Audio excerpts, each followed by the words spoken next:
Good afternoon and welcome to HYCM's FX Week Ahead live market analysis with myself, Giles Cochran. We've got quite a interesting week, a little bit quieter than it has been previously, but nonetheless, we've got the important ECB rate meeting that's scheduled for this week. So there should be some movements in the euro coming up. So before we get going, just to remind ourselves once again, each time I go through the disclaimer, just to make it clear for those of you who've been following regularly and just saying hi to guys as you come in. Hi Sammy, Van, Efam, hi Kamal, good to have you on board, and just go through this as the folks are coming in. Now, one of the the important issues about this webinar is that this is not about offering trading advice. The whole reason HYCM provides these webinars is to help you guys to see how a professional trader trades, so you can begin to see the kind of thinking and thought processes that goes into a professional trader's mindset. And the professional trader and the retail trader trade quite differently. So the whole idea of this is it's about education, and it's about flagging up different things in the market. We've been talking about different currency pairs, different potential entries, exits, but none of it is trading advice. It's all about education so that you can go away and make your own decisions. That's the whole idea, the point of them. Okay, so looking into the week ahead, let's get stuck in. Now, coming to my desk this morning, as many of you know, one of the first things I look at is the Asian equities. I want to see what's been happening overnight. And the Asian equities were broadly up across the board. The Nikkei was up, the Shanghai was up, and the Hang Seng was sort of around flat levels. So there was some sort of negative data out of China last night, which was a little bit weighing on sentiment. But as a whole, the Asian equities were broadly up. And those of you who were in the market last week, there was quite a strong positive risk-on mood that entered the markets. We saw global equities rallying.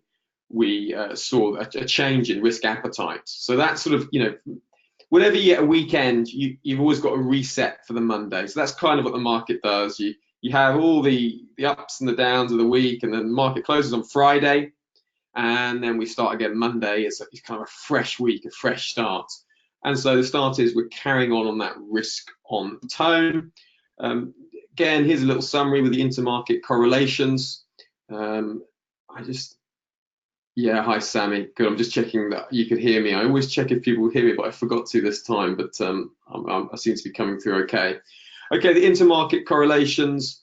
Again, these are very helpful rule of thumbs when you're trading. So I'll just go through it. When you come to the market and you see a lower volatility index, when that's low, when you got stocks rallying, like we had the Asian equities rallying overnight, the S&P 500 futures were up 0.2% when I checked this morning. Bond prices, we've got the bond yields rising, got the bond prices falling. So we know risk on. So risk on means we're going to see yen, Swiss franc weakness. We see Australian dollar, New Zealand dollar, Australian dollar, New Zealand dollar, maybe Canadian dollar strength. Okay, so this mood is where we are with the market. The opposite is true, and we get a risk off, and that's obviously yen and Swiss franc strength. So that's a key mood just to tune in on. Right now, one of the biggest weeks coming up again is for Brexit. Now, a little tip with Brexit at the moment. If you're trading the pound, obviously you will be aware that you are trading in a very sensitive environment to Brexit news. And the mood for the pound, it changes very, very quickly. Just taking a quick look at the pound, we'll just have a quick grab at it now. Hang on, I'm just going to drag it across from a different screen, just bear with me. And okay, here it is.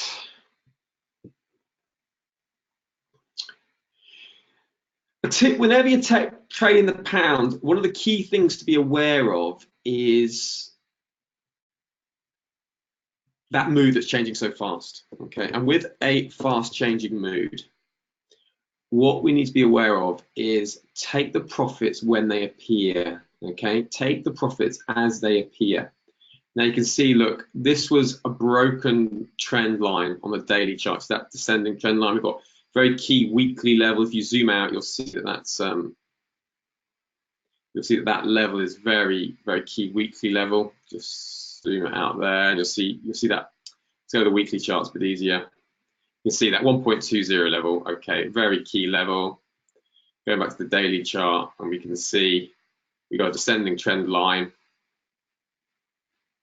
and so we can see like buyers broke above that trend line, and then we've retested the trend line, and then we're currently moving up higher again. And you're looking at the price action. The price action is indicating, higher. It's indicating that higher prices are ahead. But you see, what we have to be aware of is the Brexit sentiment changes very, very. So I'm just staying out of the pound at the moment until I get something really clear. I'm personally waiting for some real clear change in sentiment, something that's really obvious, because you could have come to the market this morning, and I was reading, one analyst was talking about short pound positions.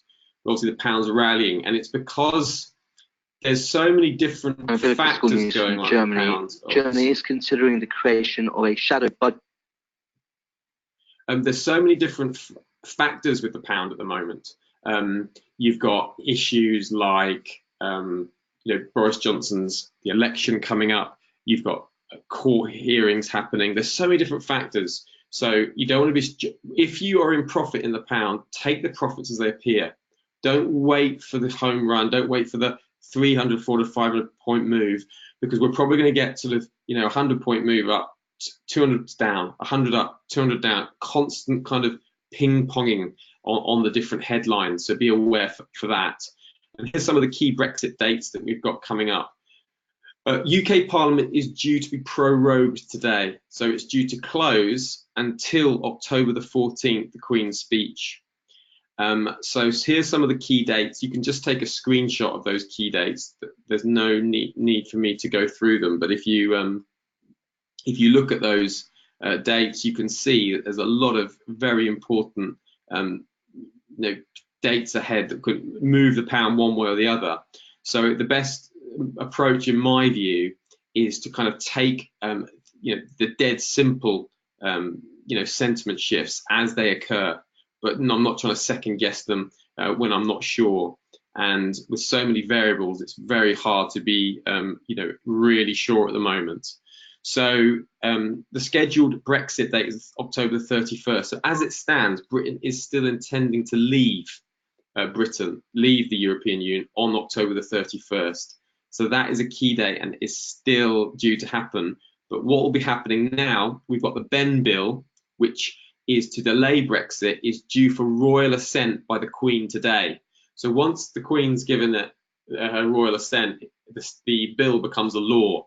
In the UK Parliament system, you have a bill that's proposed in the House of Commons or the House of Lords, and then it's debated in the Commons, and then it goes to the other house, the House of Lords, and then it's sent back to the Commons, and it can be sent back to the Lords, and eventually, once the Commons are happy, the Lords are happy, then at that stage it goes to the Queen. She gives it her royal assent, and that's really a formality, okay, because of the way that UK constitution works.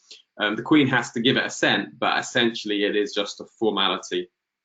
So that is due to become law today. But Boris Johnson is looking to find a way to sabotage this law, because this Ben Bill is saying that unless Boris Johnson has, a better deal, unless he can avoid a no-deal Brexit, then he has to go back to the EU and ask for a delay, okay, until January 2020. And Boris Johnson says, I don't want to do that. So he's trying to find a way to sabotage this. Now, Boris Johnson was defeated in a number of very important votes last week. So there is this kind of block in the UK parliamentary system. And now the Conservative Party, led by Prime Minister Johnson, is trying to force a no-deal Brexit through if necessary. So today, he's going to look to try and have a vote on another general election. and Boris Johnson is expected to be defeated on that vote. So already you can see, how many different variables that could happen just, in the next few hours. Holding pound positions for a long period of time doesn't make sense in this current environment. So you need to be tuning into the sentiment and working out what is the next move. Kind of the big picture is the UK Parliament is headed towards a general election. That's where we're heading.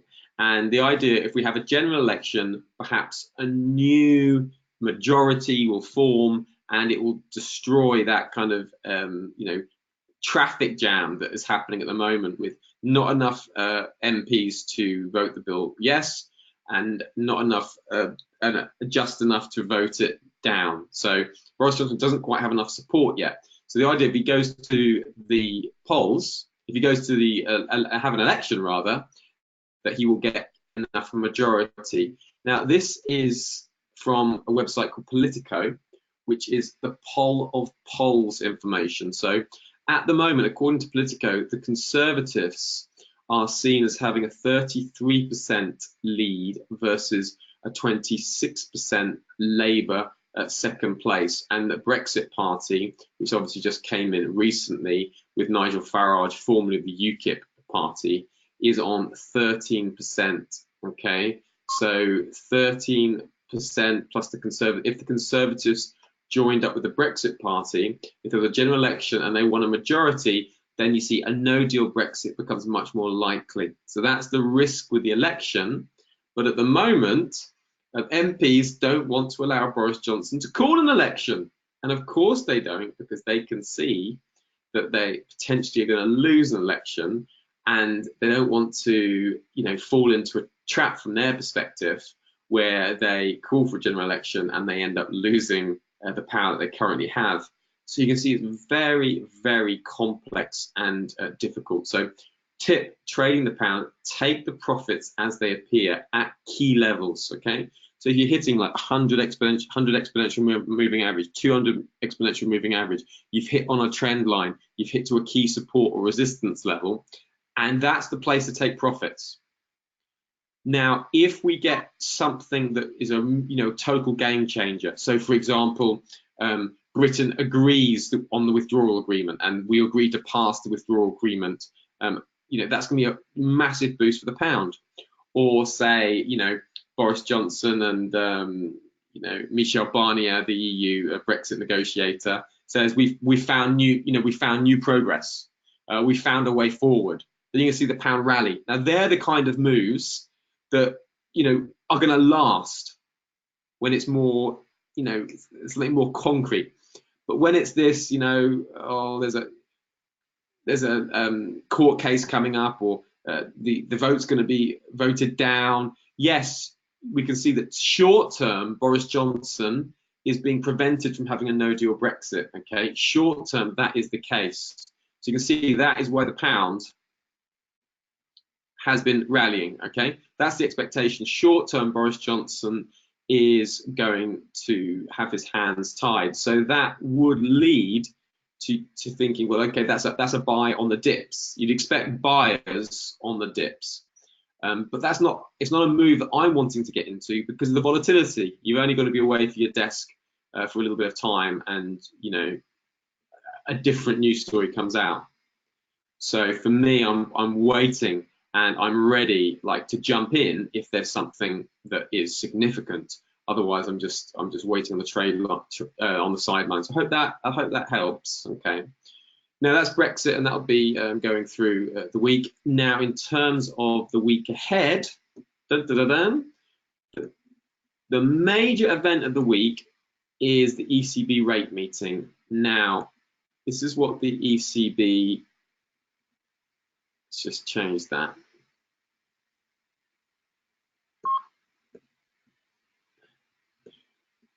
Right, the ECB, there's now a full 10 basis point reduction in the deposit rate is priced in by the market. So the market's fully expecting this 10 basis points rate cut. There's around a 50% chance seen of a deeper rate cut, and about a quarter of the 70 economists polled by Reuters a quarter are expecting a 20 basis points reduction. So let's just show you guys with when that date is.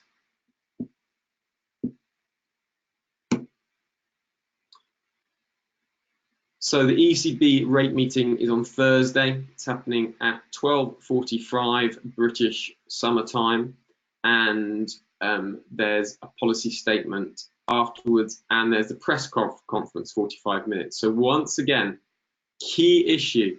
Remember, Thursday, so it's not just the rate, it's not just the policy statement, also the press conference that's happening afterwards.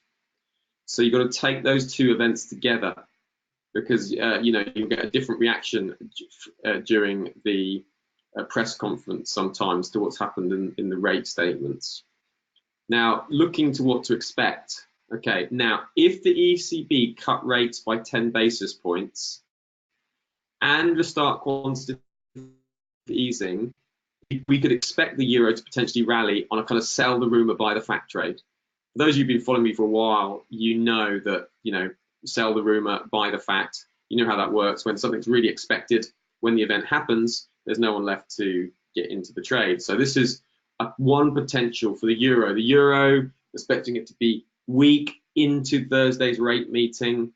But when it comes to the rate meeting, if it's just the ECB does what's expected, then I could imagine sell the rumor, buy the fact trade. But what you have to remember is watch the rate statement, because one potential difficulty is if the ECB cut rates, restart quantitative easing as expected, but then they signal that they're going to be cutting rates further down the line. If they do that, then you have to remember that that could alter the outlook. I mean, you might not get a strong euro rally. Otherwise, if they just do as expected, I'm personally expecting, if that happens, a euro in the rally on a sell the rumor, buy the fact trade. So that's scenario one. Scenario two, now this is if the ECB don't cut rates at all. There has been two hawkish ECB central bankers, and they have spoken about, you know, that it may not be necessary to introduce QE, and there's, you know, we don't need to get carried away. So if the ECB don't cut rates, or they introduce quantitative easing, if they don't do either of those two, I would expect immediate euro buyers to enter the market immediately. Okay, and I would expect a fairly strong euro move to the upside. You know, I'd expect traders to enter into that as a strong euro buy. Now, if they do cut rates by 20 basis points or more, and they restart quantitative easing for more than 60 billion per month, then I would expect immediate euro sellers. So they're kind of the three major, you know, options that we have for the rate meeting. So all of them will potentially move the euro. So there's either a sell the rumor, buy the fact trade. There's a euro buyers if the ECB are on pause, and there's euro sellers if the ECB cut rates by 20 basis points. So just that is a little crib sheet to be aware of for the event. So this is just going. Oops, sorry. Just going in. That's what's fully priced in. You see a 10 basis points reduction, 50% chance of a deeper cut. So that's the baseline figure, as well as restarting quantitative easing. They may also talk about a tiering deposit system. All that means is, obviously, if the interest rate goes down to 0.5%, that would mean that for people who have their money in euro bank accounts, they're going to actually pay the bank money for having their money in the bank. That's not very popular with ordinary people. Traders, investors can offset losses and can do certain, you know, things to offset that. But ordinary people, they just expect their money to at least be safe in the bank. So that's what tiering does. It means that retail people using the banking system won't be required to pay a money to the bank for the benefit of keeping it there because it's negative interest rates. So just to be aware of that. So I would, if we do get negative interest rates, an increase in them down to minus 0.5%, I would expect the tiering system to be involved again. But you've got to look at the detail of the tiering system as well. So there's enough complexities ahead with the ECB rate meeting, but I think the big picture is here. So if you took a screenshot of that, I think that's the big, broad direction and expectations I have, and that is the scheduled event of the week for me. Now we'll just look through some of the other events. Let's just grab them.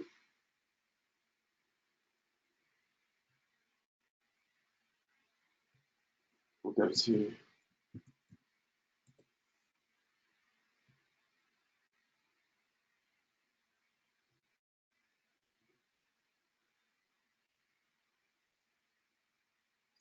so Brexit and the ECB rate meeting are very big.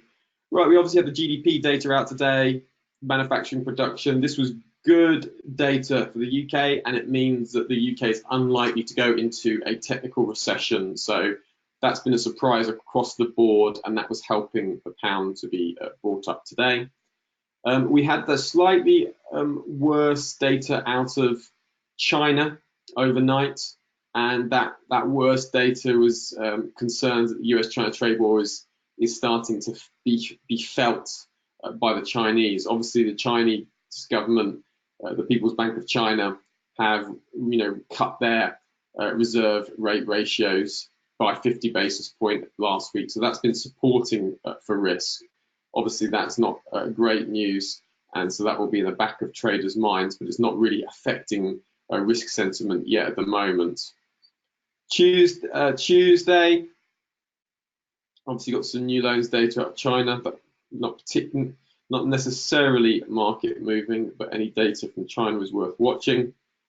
We've got crude oil inventories on Wednesday. Oh, it's worth saying that there's been a new energy minister for Saudi Arabia, and that's replaced a previous energy minister. So energy markets, particularly oil markets, are looking carefully to see if the new energy minister from Saudi Arabia is going to have a different approach when he's negotiating with OPEC and OPEC non-OPEC members.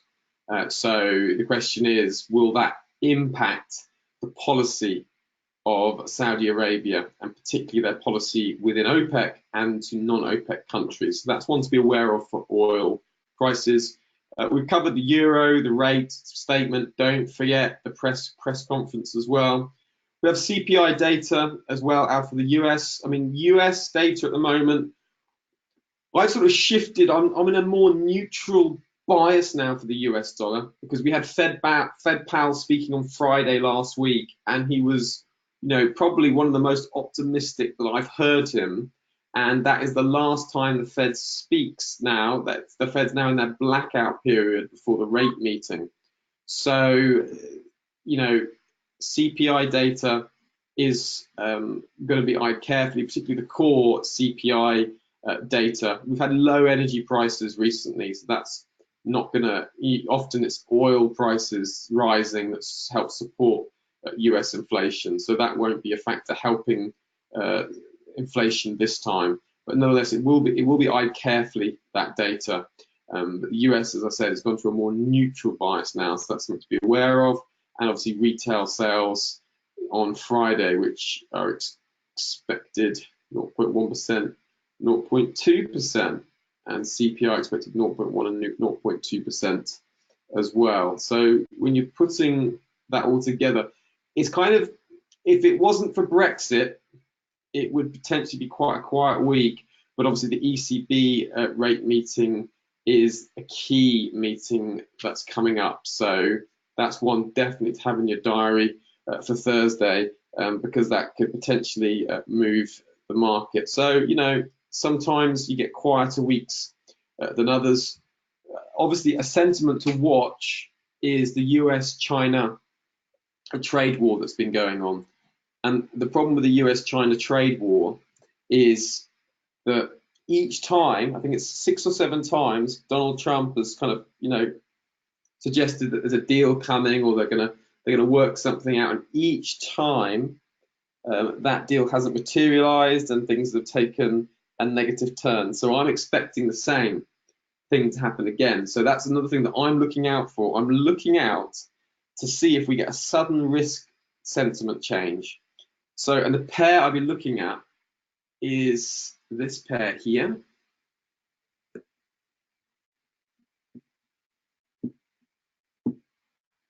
It's the Australian dollar Japanese yen pair. Because this pair would be very, very affected by a change in global risk sentiment. It's a go-to pair really. So just put a very rough and ready trend line in there. Okay. So if you go to the daily chart, you can see. Look how far the Australian Japanese yen has rallied. We've got 1, 2, 3, 4. We've had 4 strong bullish days. Okay. We can see now we're just approaching a descending trend line.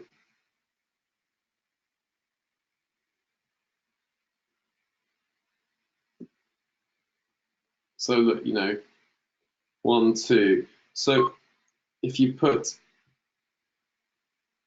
another line here, you can see, look, right, basically 74. Big round number 74 looks like obvious resistance. Okay, so obvious overhead resistance is 74, possibly earlier here, 73.80. So basically from about 73.80 to 74, I'm expecting longs to be taking profits. Okay, now what I'm looking for any shift in a risk on sentiment. So if suddenly, President Trump says, "Oh, I'm going to introduce extra tariffs on China," or China says, "There's no way we can do a deal with the US. We're prepared for the long haul," that kind of thing. If you get anything like that, just be prepared for sudden sell-off in the Australian or Japanese yen. Now, this pair will be affected because the Australian dollar is very closely connected to China's economy. About 30% of Australia's GDP is made up of trade with China. So something's bad news for China, it's also bad news for the Australian dollar. So that would be Australian dollar weakness. Now the yen would be bid on a risk off sentiment. So this pair, the Australian dollar Japanese yen pair, should be particularly vulnerable to a fall. So that's why this would be my currency of choice. If there was a sudden souring in risk sentiment, I'd be looking at please excuse me, I'll be looking for a sudden breakdown of that level and potentially playing down to these lows here, back into this range. So again, that's not trading advice, but that's just what I'm looking for, and they are my reasons for doing it.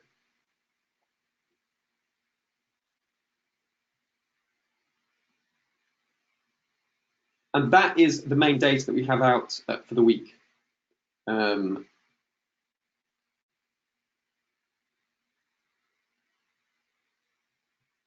forget that HYCM do this offer that if you would really be interested in having some 1-hour coaching with me, when you deposit $1,500 into your account, that's not money that you pay, it's your money that you deposit into your account. Then that kind of automatically qualifies you for a 1-hour coaching session. And people who have done that find that very helpful. And I'm happy to take traders wherever they are on their trading journey. If they're wanting to get better and they're well established, I can add value to what they're already doing. If you're totally new into trading and haven't done it before, I can sort of help lay some helpful foundations that will save you making some unnecessary mistakes. Okay, again, and then the pro and the premium are just the same kind of offer, but with extra benefits. Obviously, with the higher deposits, you get more help, as it were, in doing things. So that is the end of the FX week ahead this week. Don't forget, tomorrow we are looking at 1 o'clock to 2 o'clock GMT time. We're looking at a workshop, and we'll be going through putting some of these things into practice. I've got a handout that I give, and we'll be looking at how to kind of go from just analysing the market and how do we start putting that into something a bit more concrete. How do we go about making decisions about making trades? So we'll be getting specific on some currency pairs. And guys, I hope that that's been helpful.